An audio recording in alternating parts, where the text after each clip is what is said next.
Doctor जी राम राम। राम राम जी, राम राम। क्या हाल चाल है आपके? बढ़िया बढ़िया डॉक्टर जी, आपको दिवाली और धनतेरस की बहुत बहुत बधाई। मेरी ओर से भी आप सभी भाई बहनों को धनतेरस की और दिवाली की लाख लाख बधाइयाँ। तो डॉक्टर जी आज क्या सूचना देंगे आज?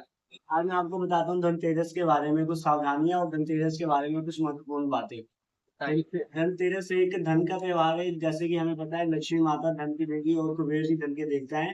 जी आज के दिन हमारे घरों में इनका आगमन होना बहुत जरूरी है, जी जिस जी वजह से हमारे घर में सुख समृद्धि शांति लक्ष्मी सब वैभव बना रहता है। और जी हमारे हमारे जैसे रिश्तेदारों वगैरह में भी मिठाइयाँ इस दिन बांटनी चाहिए।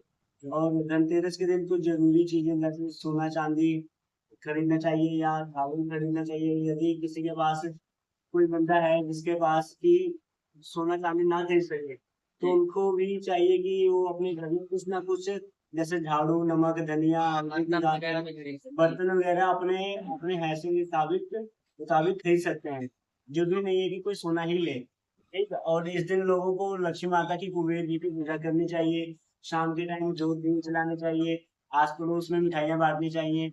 और इसमें कुछ सावधानियां भी रखनी चाहिए। जैसे कई शरारती बच्चे होते हैं कि इतनी पटाखे चलाते हैं कहीं किसी घर के आगे, तो उनको ये ध्यान रखना चाहिए कि घर में कोई बुजुर्ग ना हो और कोई नवजात शिशु ना हो, जिससे कि पटाखों से उनको दिक्कत हो।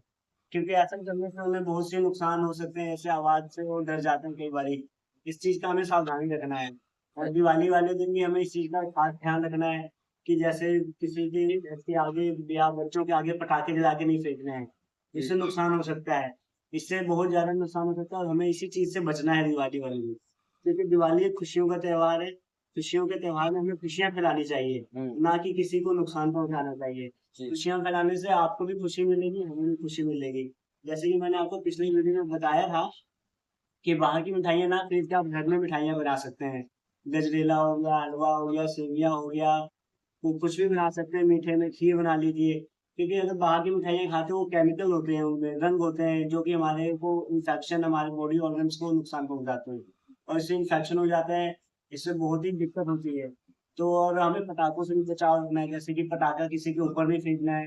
पटाखा किसी खुले जगह पे जलाना चाहिए जहाँ पे किसी को नुकसान ना हो। और तो इसमें हमें जानवरों का भी ध्यान रखना है। जैसे अब गली में घूमने वाले पशु होते हैं, गाय होते हैं या कुत्ते वगैरह होते हैं, बिल्ली, उन सब का भी ध्यान रखना है कि उनको पर ना पटाखा फेंका जाए। इससे उनको भी नुकसान हो सकता है। क्योंकि हम इंसानों को तो होता है तो हम आपस में जैसे हॉस्पिटल वगैरह में इलाज करवा लेते हैं। लेकिन अगर जानवरों को होता है तो उस पर कोई ध्यान नहीं देता है, जिसकी वजह से बहुत ही नुकसान हो सकता है ऐसे। और वो तो बेजुबान है, हमें उनके बारे में ध्यान रखना चाहिए। हाँ जी हाँ उन्हें जी।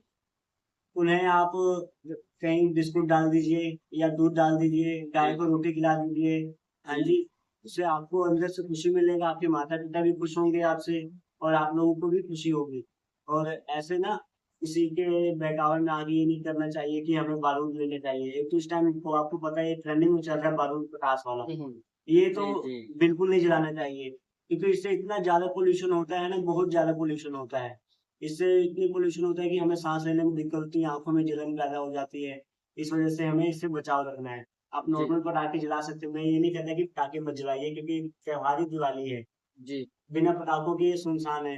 आप अपने घरों को सजाइए, लड़ियां लगवाइए। जैसे कि देख सकते हैं मैंने भी आज लड़ियां लगवा दी है उस साइड। उस साइड लड़ियां लगवा दी है। ये देखिए, मैंने बहुत प्यार से लड़ियां लगवाई है। और इन्हीं लड़ियों की वजह से हमें पता चलता है कि दिवाली, ये लड़ियों की वजह से हमें पता चलता है कि दिवाली का त्योहार है। तो शोर शराबा जो होता है और बहुत से सेफ्टी के ध्यान रखते हुए हमें अपने कारोबार में आगे बढ़ाना चाहिए। माता रानी से हमें प्रार्थना करना चाहिए कि हमारी रोजी रोटी में और कारोबार में बरकत दें। और जैसे कि आप हमारे चैनल पर नए हैं तो हमें सब्सक्राइब कीजिए और हमारे साथ बने रहिए। धन्यवाद।